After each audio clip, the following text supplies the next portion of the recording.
नमस्कार. आपण पाहत आहात सक्षम महाराष्ट्र न्यूज.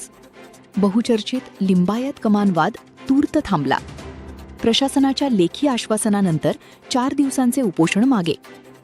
माहूर तालुक्यातील बहुचर्चित लिंबायत प्रवेशद्वार कमानीचा वाद अखेर तूर्तास थांबला आहे.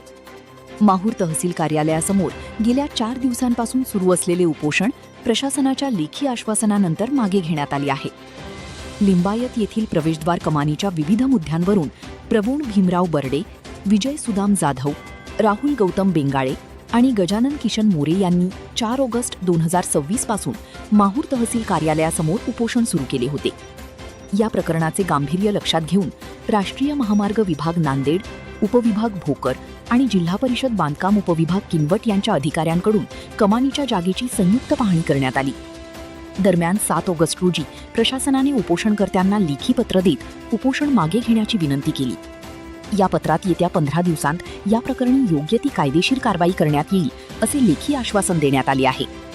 विशेष म्हणजे प्रशासनाच्या पत्रातील नोंदीनुसार आजपर्यंत सदर कमानीस किंवा प्रवेशद्वारास राष्ट्रीय महामार्ग विभाग आणि जिल्हा परिषद बांधकाम विभागाकडून कोणतेही नाहरकत प्रमाणपत्र अर्थात NOC देण्यात आलेले नाही. या लेखी आश्वासनानंतर उपोषणकर्त्यांनी प्रशासनाला सहकार्य करत आपले उपोषण मागे घेतले.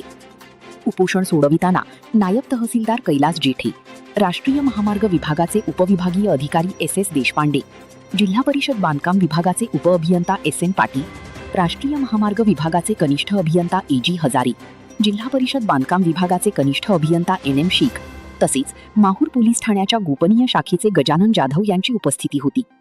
यावेळी प्रकाश गायकवाड, पत्रकार मनोज कीर्तने, निर्भय युवा ग्रामीण पत्रकार संघाचे राष्ट्रीय अध्यक्ष गणेश गचकलवाड, समाधान कांबळे, धनंजय आराध्य यांच्यासह अनेक गावकरी उपस्थित होते.